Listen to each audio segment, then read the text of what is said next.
Hello everyone, and welcome to this episode of the Ask a Scientist podcast. I'm your host, Anu Kumar. So today we're going to be talking a little bit about vaccines. So here today to help me talk about this topic, about what is a vaccine and how do we come up with the concept of vaccine, is Carissa Cross. Hi everybody, thank you for tuning in today. I'm very excited to be a part of this podcast here, helping Anu talk about vaccines. I am a fourth-year PhD candidate in the Department of Microbiology here at the University of Tennessee, and I'm interested in pathogen-host interactions and how microorganisms in the human body can be good and bad for our health. All right, sweet. So let's go ahead and get talking about vaccines. So before we dive into the science behind vaccines, let's talk a little bit more about the history behind them first. So how did we come up with the concept of a vaccine? This is a great question. I'm actually pretty interested in the role that science has played in the development of the society that we have now and how history and science is very intertwined. So as the development of civilizations and agriculture has led to more and more humans living closer together for longer periods of time, this also allowed for the emergence of infectious diseases that could then populate themselves and spread quickly within these groups of individuals. One of the most notable historic diseases is smallpox. Smallpox even dates back to the ancient Egyptian pharaohs, in which we know now from looking at their mummified bodies that they have been infected with smallpox because of the telltale signs of pockmarks that they had to endure from the infection. And there has actually been evidence that different forms of immunizations have been attempted long before. But it wasn't really until the early 1700s that we began, humans in general, began to notice that once somebody had developed smallpox and was lucky enough to survive, they never really got the disease again. And they seemed to be protected from it for a long period of time. So this caused people to purposely begin exposing themselves to smallpox in an attempt to gain immunity, even in the face of high risk of disease and a lot of times death. So enter into the scene Edward Jenner in 1796. Jenner had heard from local milkmaids in his town that were famously known for being considered quite beautiful because they never seemed to have the rash and scars associated with smallpox covering their face. And he'd heard rumors from these milkmaids in town that the secret to protecting yourself from smallpox and the horrible scarring and sometimes blindness that occurred from it was to be first exposed to cowpox. So these milkmaids, they were milking the cows, and the cows would tend to get these infections on their udders. And so when the milkmaids were being exposed to the infection on the udders, it seems to have protected them from getting smallpox of the humankind that actually was really deadly. So this is almost kind of like fighting fire with fire, almost. Yes, which one's the worst thing that you could get? Yeah. And so they actually ended up doing pretty well after being exposed to the cowpox and never really got disease. So Edward Jenner, he noticed this, and doing what any good scientist wants to do, he wanted to set up an experiment and see, okay, if these milkmaids say that cowpox is protecting them from smallpox, then let's test this. So with the help of a little boy's parents, he actually had a young boy put 2 scratches on his arms, and in those scratches he inoculated the boy with cowpox. And then let's say a month later, the same boy comes back, and Edward Jenner then inoculated him with fresh smallpox from a pustule of somebody who had smallpox. He got a few blisters around the site of infection, but he never actually developed the full-on disease of smallpox that has the spread, scarring, and pox sites to the face, and he ended up being resistant to disease after that. Of course, it would be many years later until we began to understand that microscopic organisms, both viruses and bacteria, were actually the causative agents being transferred between the cow, the humans, and from human to human, and that these were the modes of infection to cause these types of diseases. So it wasn't until nearly 85 years later from Edward Jenner's experiments where he noted that an attenuated strain of the pox virus could help protect people from smallpox that a man named Louis Pasteur witnessed a similar occurrence with chicken cholera, in which he grew the bacteria responsible for cholera in chicken over a long period of time until this specific bacteria no longer seemed to be infectious. So when he injected these bacteria that he'd been growing in his lab back into chickens, they didn't get sick. And then he discovered that afterwards, if the chickens were exposed to the virulent strain of the disease, that they didn't get sick.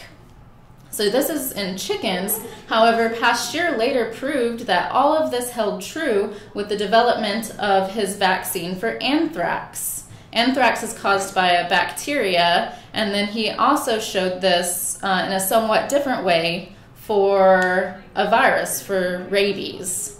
And these discoveries mark the beginning for research into vaccination and how using different forms, attenuated forms of less virulent bacteria or viruses could then be used to sort of prime the immune system to help prevent you from getting the deadly forms of diseases. So going back to the original discussion we were having about smallpox, smallpox is very well known due to, with the advancement of vaccination, that we were able to eradicate it first from the United States in 1950 and then the rest of the world in 1980. So that was an extreme example of a very successful use of vaccination to rid the world of a disease that from even before the ancient Egyptians was plaguing society. Mm-hmm. Today, vaccination has become increasingly more advanced, many more scientists, many more laboratories, and we have not just for smallpox, but over 15, maybe 20 vaccine-preventable diseases that we can address and help keep people safe from. Yeah, so the production of vaccines has a very long, extensive history behind its development. So it's very interesting to see how it's developed over the course of history, and that, you know, just like smallpox, like you said, is such a long-spanning disease that it's just been so present throughout history. And we just recently, you know, like 1950s and the 1980s, just eradicated it. So that is amazing, like the power of vaccines and just how far that's come. So now that we've talked a little bit more about how vaccines emerged throughout history, let's talk about what they're made of and how do they work exactly? Good question. As I mentioned briefly, over recent years, we've learned a whole lot about different microorganisms and their roles that they play in human health and disease. Now, there are a lot of different types of microorganisms, and their numbers far exceed even our own. But for the remainder of this podcast, I want to focus on viruses because they are different from bacteria. Mm-hmm. Viruses are not considered really to be alive. Some people might say differently depending on who you ask, but viruses are unique in that they require a host to replicate inside of, or else they cannot survive. That's why, if you think back to Louis Pasteur's experiments, when he first started working with the virus that causes rabies, it was really difficult for him to understand that because we hadn't quite fully got to an understanding of viruses and their nature. We're exposed to numerous viruses throughout our lifetime and don't even know it. Our immune system does a pretty great job of getting rid of the easy threats. However, sometimes we come into contact with viruses that our bodies are not quite ready to handle, and this is where vaccination comes into play. All right, so are there different types of vaccines? Like, are they made from different parts of a virus, or are they meant to do different things? Yeah, there are different types of vaccines available, and they're developed based on what works best for that particular virus and in providing long-term immunity.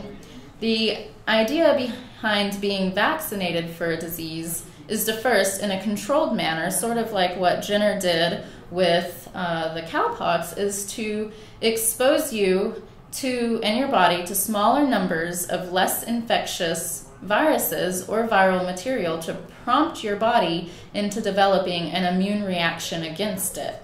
So, going into how vaccines work, when a virus first enters your body, immune cells called lymphocytes respond to the foreign invader by producing antibodies, which then help to stimulate an appropriate immune response. The first time this happens, it can take a while for a response to occur, but after the first time this happens, a memory of that particular invader is left behind in the process. That way, the next time your body sees that particular virus, it is already familiar with it and can therefore quickly mount a response before the virus is able to cause disease. We can produce this same result with vaccines. Rather than waiting for the first time your body sees a pathogen to produce a response that could take a while, we can imitate an infection and get there first. So when exposed to the actual pathogen, our immune system is ready to fight it.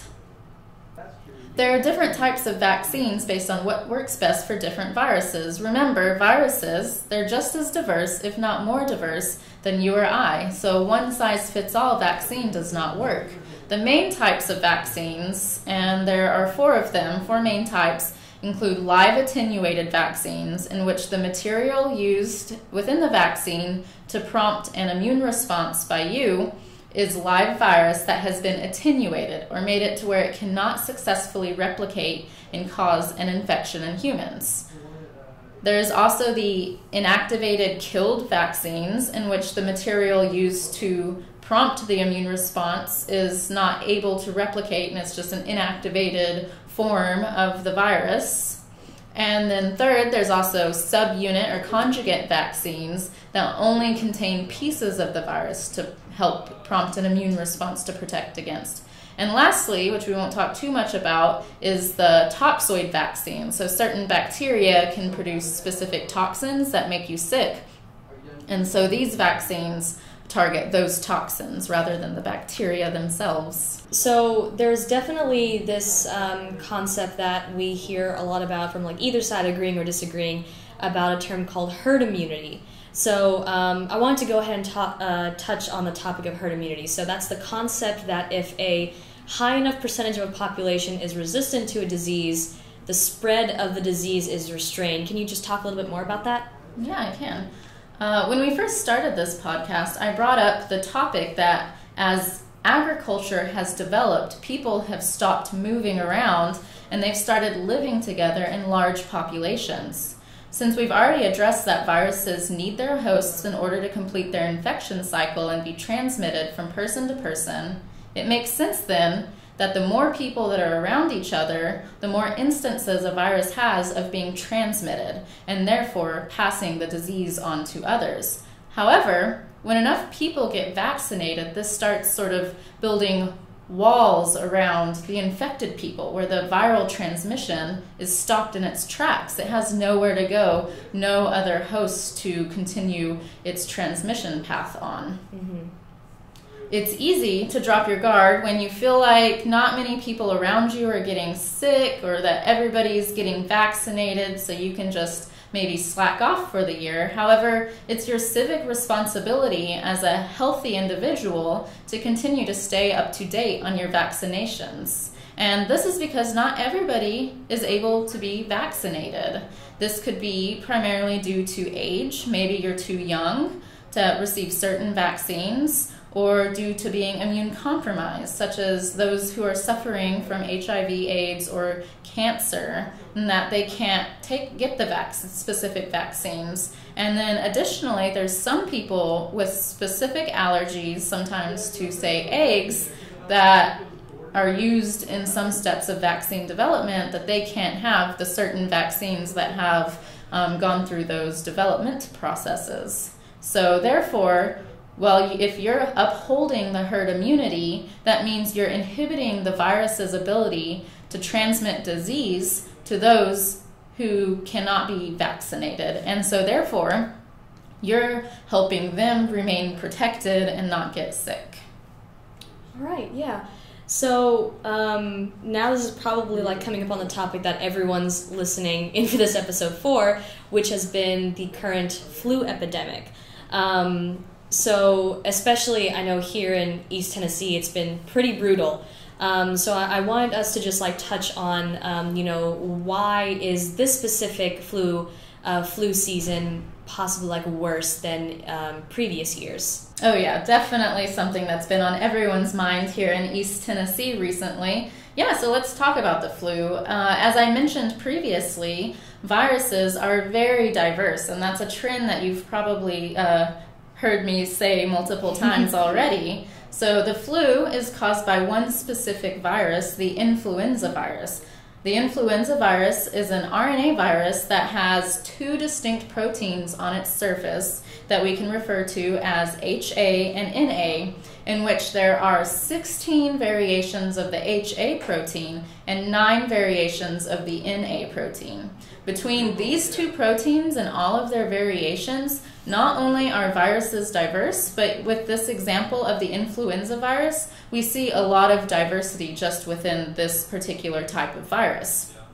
So they can look really different. And since viruses are very small and have very small genomes, they can mutate quickly, which means that every year we don't really know what the flu virus is going to look like. So that makes it difficult to determine what type of vaccine we want to make each year. Based on extensive surveillance of over 100 centers in over 100 countries, we're working on this surveillance of being able to predict and determine what type of flu viruses we want to include in the vaccine so that we can protect about what we predict will be the most dominant strains going around. But you can see this can be quite a difficult task. When there are well over 100 different variations of the flu virus you could pick from, then it makes it difficult to predict which strains are going to dominate. However, we do a really great job at this, and typically the flu vaccine provides a lot of protection each year. And then ultimately, in the United States, the FDA will make the final decision about which versions of the vaccines that are going to be sold. And so this is a multi-person, multi-country, worldwide, and then within the United States, multi-organization decision about how we're going to make these vaccines each year. So specifically, this past year that we're talking about, the 2017-2018 flu season, there's been one main flu vaccine that's been suggested for everybody 6 months of age or older, and it is quadrivalent, meaning it has the 4 main predicted types of flu virus circulating that year covered in it.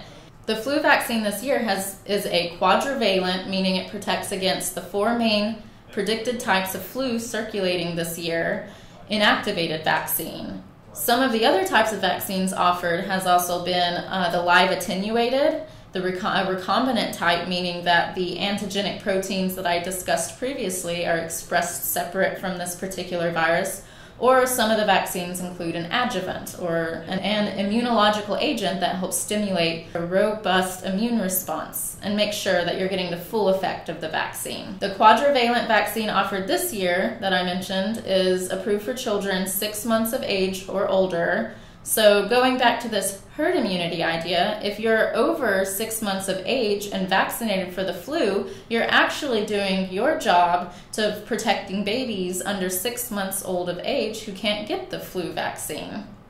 So going back to this idea of herd immunity, if you're over 6 months of age, you can get vaccinated and therefore can be protected against the flu virus and the potentially deadly side effects that it can cause. However, if you're under 6 months of age and can't get the flu vaccine, you're still going to be protected by herd immunity because those around you are getting the vaccine. Unfortunately, rates of vaccination have been lower than previous years, and additionally, this flu season, 10 children have died due to complications in Tennessee alone. And nationally, that number is at least 84 children. Although we don't really know the exact ages and the span of the unfortunate deaths that have occurred from complications from the flu in children, I think this is very evident that it's not been a great year for us.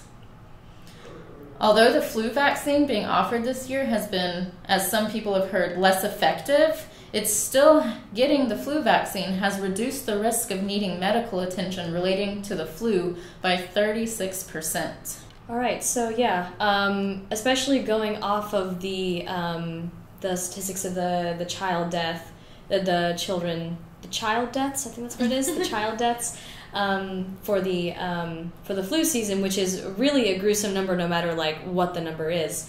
But according to USA Today, doctors have reported that, even though the strain of the virus was correctly predicted, this strain can still cause worse symptoms of the flu compared to other strains, and that the vaccine can be less effective to fighting it.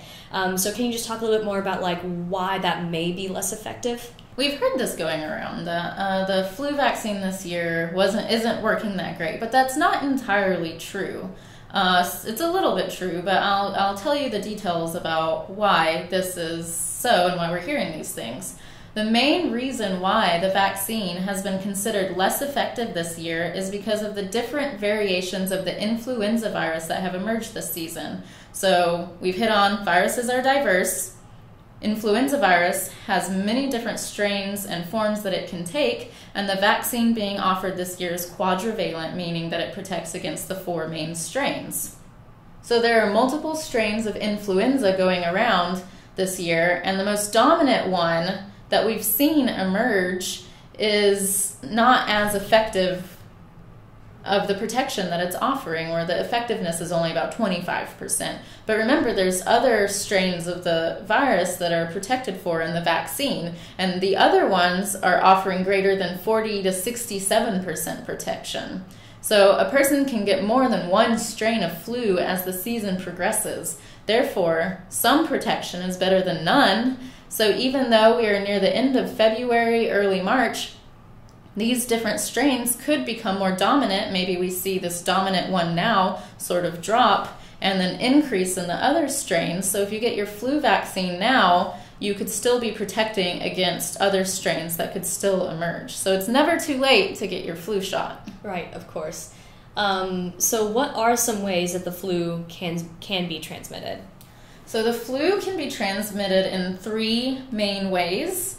One way is through droplet transmission, or nasal secretions infected with an illness enter the eye. So say you cough or sneeze on someone directly, and you kind of produce these large droplets of your sneeze or cough, then those enter somebody else's eyes, nose, or mouth, and then spreads the virus almost directly that way, usually within a few meters. Aerosol transmission, on the other hand, is something that we're still learning more about with regards to the flu virus, but aerosolized transmission are smaller particles, so kind of not the huge droplets that fall out within a few meters around you, but aerosol transmission is smaller, tiny particles of droplets in the air that kind of hang around for a little bit longer. And these are usually transferred person to person as somebody then inhales the infectious particles into their lungs. Lastly, and sort of maybe indirectly related to both of those, is direct contact. So say somebody sneezed on a surface or coughed on a surface and they had the flu, and then you touch that surface and then touch your mouth or your eyes or your nose, you then sort of unknowingly infect yourself with the flu virus. Yeah, that's really unfortunate. So definitely if you've had a lot of people who have been sick around your house, probably wiping that down with like some Lysol wipes would be a good idea. All right, so there are a couple of questions that we want to answer that we've seen kind of like going around the internet. So we definitely want to make sure that we're not allowing like these any sort of like false information to go around and like trying to scare people into believing something that is not necessarily the truth.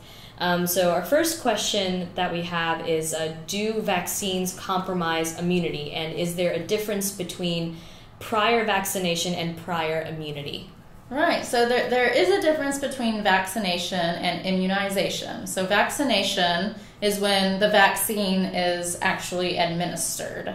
And so given to you, you've put in sort of the virus or the viral particles that are going to stimulate your body to produce an immune response. And then following that is the immunization and what happens in your body after you become vaccinated. So the vaccine stimulates your immune system so that it can recognize the disease and protect you from future infections. But immunization is the whole process of becoming immune to or protected against that disease. Mm-hmm. So the first question, do vaccines compromise immunity? And so the body, and I mentioned this previously, is pretty good at handling a lot of things thrown at it. And so your body is able to react to a very large number of antigens or different types of molecules that promote an immune response. There's thousands of different types of antigens that you could be exposed to. However, when we're developing, or scientists are developing vaccines, it's a very specific process. They pick very specific antigens that they're going to put in the vaccines. And so, for example, a vaccine for hepatitis B only contains one antigen. And so that antigen is a little red flag. It's just enough to tell your body, hey, this is what I look like, this is what this pathogen looks like, red flag, do something about it the next time you see it. Okay. So there's not a lot of, you're not exposed to a lot of antigens on the scale that you would in your normal everyday time just hanging out. Okay, stop there. Okay, that's fine. Yeah, I was trying to get into the math done by this group, where it's like even if you consider that you got 11 vaccines and you're only probably going to use about 1 point. Yeah. So. Do you want to just like restart that paragraph, or do you want to cut it out? What do you want to do? What do you mean cut it out? Like, do you want to like skip over that point, or did you want to like just like restart from that paragraph? Let's restart from that paragraph. Okay. No, not the like vaccination and immunization, but yeah, this one. Okay. So going back to the first part of that question, do vaccines compromise immunity? Well, the body, and I mentioned this previously, is pretty good at reacting to things that you throw at it. And your body is able to react to a very large number of antigens. Vaccines, on the other hand, are very finely tuned. We do a lot of research and experimentation to determine what specific antigens we want to put into vaccines. So, for example, with the hepatitis B vaccine, it only contains one antigen. And so this one antigen is sort of like a red flag that says to your body, hey, look at me, I'm not supposed to be here, and your immune system knows to react to it. And the estimated number of vaccines to which a child could respond to is pretty conservative, but using an estimate of the number of antigens that you are exposed to, a large research group out of Vanderbilt, the National Institutes of Health, the University of Washington, the University of Pennsylvania, published in the Journal of Pediatrics that if we do the math, and let's say you get 11 vaccines, you're only going to be using about 0.1% of your immune system to handle and produce a response for this. And so that's really not a lot. And the immune system is very capable of replenishing your naive B cells, T cells to keep stimulating and circulating for an immune response. So a vaccine never really uses up a fraction of the immune system, and it isn't really compromising your immunity because you have such a wide variety of things that you can react to and produce a response to. Nice. All right, so our last couple of questions here is just like, so if we do see some papers or articles circulating around about, vaccines and stuff, what are some good ways to determine if they are scientifically accurate, or if it's somebody who is writing something about vaccines that may not have a lot of data backing up their claims? Right, good question. There's a lot of science coming out, and ultimately we're all just trying to work towards the answers. But we might take different routes in doing that, whether it's different study systems or different questions that we want to address. And I think one of the main things when looking at some scientific research regarding the flu virus and vaccines is to consider the specific question that people are asking. Are they asking, does this cause an infection in the lungs of pigs? Are they asking, do kids with asthma react differently to different things? You need to consider that there are different questions to ask. So, for example, if you're interested in vaccinated versus unvaccinated individuals, you need to consider the study size used for that question and that research experiment to say if the number picked is a good representation of the population as a whole, and that the question they're specifically answering, I got it. You're good. Asking, not answering. All right, let's start that whole part all over again. Okay, that's fine. Yeah, that's totally fine. I don't know what your time frame is, but no, I think we're getting close. Yeah, we're doing good. No worries. So yeah, do you want me to repeat the question? Yeah, or okay, let's just start. Okay, that's totally fine. All right, so our last couple of questions we have kind of deal with how to spot any sort of like scientific inaccuracies in any like sort of articles that may or may not be like circulating the internet that we might see on like our Facebook feed and all that kind of stuff. So can you tell us a little bit more about just like, how to determine if an article talking about stuff like vaccines and herd immunity, if it's scientifically accurate, or like what parts of those articles make it to wherever we probably shouldn't take the answers to heart, that maybe it's not completely supported by the data? Right, and there are a lot of scientists out there asking a lot of different types of questions. So I think one of the main things to consider when looking at articles that cite scientific research is to determine first, what's the question being asked in the research paper? What's the question being asked by the experiment? And to answer that question, you need to be able to set up experiments in a very specific way. And so if you're just picking and choosing lines from different research articles to put into, say, a blog post, that isn't really going to be supported or indicative of the things that you're trying to say. You have to consider, was the experiment set up in a way that, one, it had a good enough study size, a sample size, that would actually indicate extrapolations that could be made on the population level, or this, and where there's enough people involved that it seems to follow a trend. Another thing you need to consider is whether there were other things they were asking in the research question, such as did they have completely healthy individuals to study vaccinated versus unvaccinated individuals, or did some of the people have different sorts of maladies or diseases that would kind of skew the data and make it not look like what it should look like when considering a healthy population of individuals.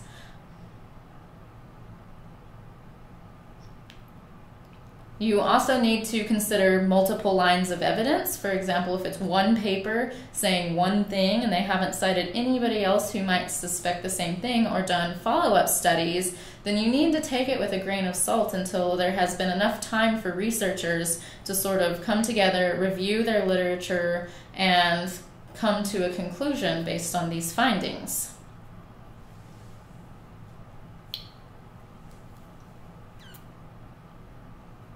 Is that it? Yeah. You're good? All right.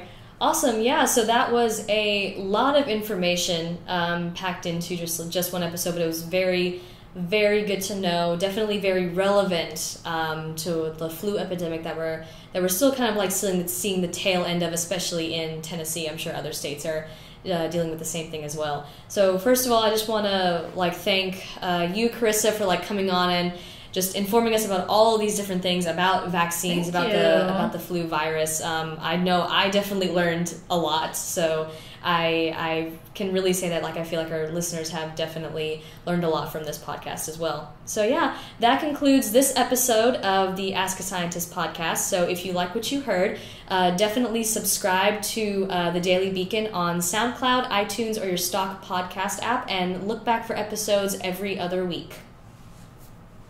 All right, we're good. Yay, I'm so freaked out.